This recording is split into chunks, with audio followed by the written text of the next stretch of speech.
আসসালামু আলাইকুম প্রিয় প্রবাসী ভাই বোনেরা, আশা করি সবাই ভালো আছেন।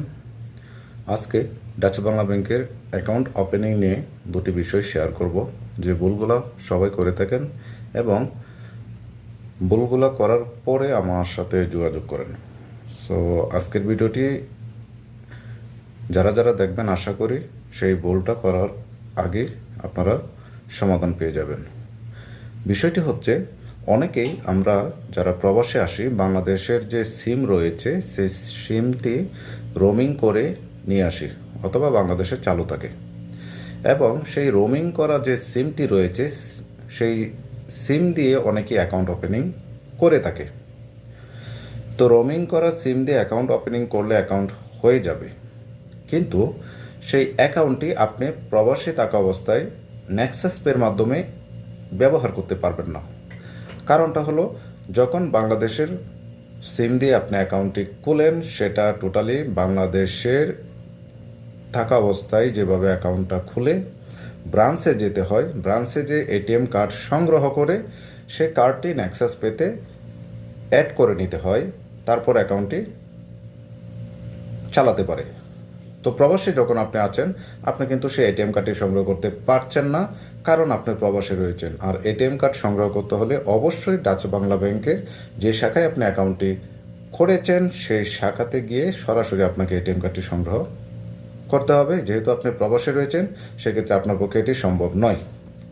তাই প্রত্যেক প্রবাসী ভাইদেরকে সাজেস্ট থাকবে, আপনারা সবাই যারা প্রবাসে রয়েছেন অবশ্যই প্রবাসী নাম্বার দিয়ে আপনারা রেজিস্ট্রেশন করে নেক্সাস পের মাধ্যমে অ্যাকাউন্ট করবেন। সেক্ষেত্রে কি হবে, আপনাকে আগে কোনো ডিপোজিটও করা লাগবে না, কিচ্ছু করা লাগবে না। আপনি প্রবাস নম্বর দিয়ে অ্যাকাউন্ট করার পর আপনার অ্যাকাউন্ট নম্বর চলে আসবে, তারপর আপনি আপনার সুবিধা মতো আপনি ডিপোজিট করে সেই অ্যাকাউন্টটি নেক্সাস পের মাধ্যমে পরিচালনা করবেন। আরেকটা বিষয় যেটা আমি শেয়ার করব, সেটা হলো, অনেকেই একটা ভোটার আইডি দিয়ে একের অধিক নেক্সাস পে রেজিস্ট্রেশন করতে চায়। সেক্ষেত্রে যে প্রবলেমটা হয়, ইকেওয়াইসি ভেরিফিকেশন লিমিট এক্সিট এরকম একটা লেখা চলে আসে, এক্সিট লেখা চলে আসে। সেই ক্ষেত্রে এটার সলভ হলো, আপনাদের ভোটার আইডি দিয়ে একটাই রেজিস্ট্রেশন হবে, একটা নাম্বার দিয়ে একটাই রেজিস্ট্রেশন হবে। একের অধিক যখন আপনারা রেজিস্ট্রেশন করতে যাবেন, সেক্ষেত্রে লিমিট এক্সিট দেখাবে। সো একের অধিক নেক্সাস পে রেজিস্ট্রেশন করা যাবে না। আর দুই হলো, প্রবাসী যারা রয়েছেন অবশ্যই আপনারা প্রবাসী নাম্বার দিয়ে নেক্সাস পে রেজিস্ট্রেশন করে নেক্সাস পে এর মাধ্যমে অ্যাকাউন্ট ওপেন করবেন। আরেকটা বিষয়, অনেকেই নেক্সাস পের মাধ্যমে অ্যাকাউন্ট খুলে বসে থাকেন, অনেক দিন হয়ে যায় অ্যাকাউন্ট অ্যাপ্রুভ হয় না বা রিজেক্ট হয়ে যায়, কিছু বোঝে না। সেই ক্ষেত্রে আমি প্রত্যেককেই বলবো, আপনারা অ্যাকাউন্ট খোলার আগে অবশ্যই আমার সাথে সরাসরি যোগাযোগ করে নেবেন। সেই ক্ষেত্রে কী হবে, আপনার অ্যাকাউন্টটি সুন্দর মতো সাবমিট হবে পরামর্শের মাধ্যমে। যেসব তথ্য আপনার অজানা থাকে সেগুলো সরাসরি আমার সাথে হোয়াটসঅ্যাপ, ইমো সরাসরি কথা বলে অথবা সরাসরি আমার কাছে এসে আপনারা প্রত্যেকটা জিনিস সুন্দর করে জেনে তারপরে অ্যাকাউন্টটি ওপেন করবেন। ইনশাল্লাহ খুব দ্রুত সময়ের মধ্যে আপনাদের অ্যাকাউন্টটি অ্যাপ্রুভ হয়ে যাবে।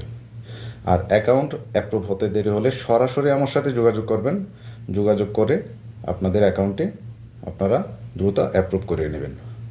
তো এই ছিল আজকের বিষয়, আশা করি বুঝতে পেরেছেন। ধন্যবাদ সবাইকে, দেখা হবে পরবর্তী কোনো ভিডিওতে। এছাড়াও রেমিটেন্স সংক্রান্ত যত বিষয় রয়েছে সেই বিষয়ে ইনফরমেশন নেওয়ার জন্য সরাসরি আমার সাথে যোগাযোগ করবেন।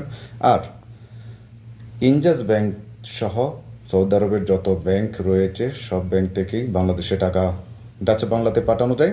আপনারা ডাচ বাংলার মাধ্যমে বেশি বেশি রেমিটেন্স পাঠান, আপনাদের 2.5% বোনাস সহ রেমিটেন্স বুঝে নিন। আর যে কোনো সমস্যার জন্য সরাসরি আমি আছি সৌদি আরবের রিয়াদে, আমার অবস্থান রিয়াদে হারাতে আছে।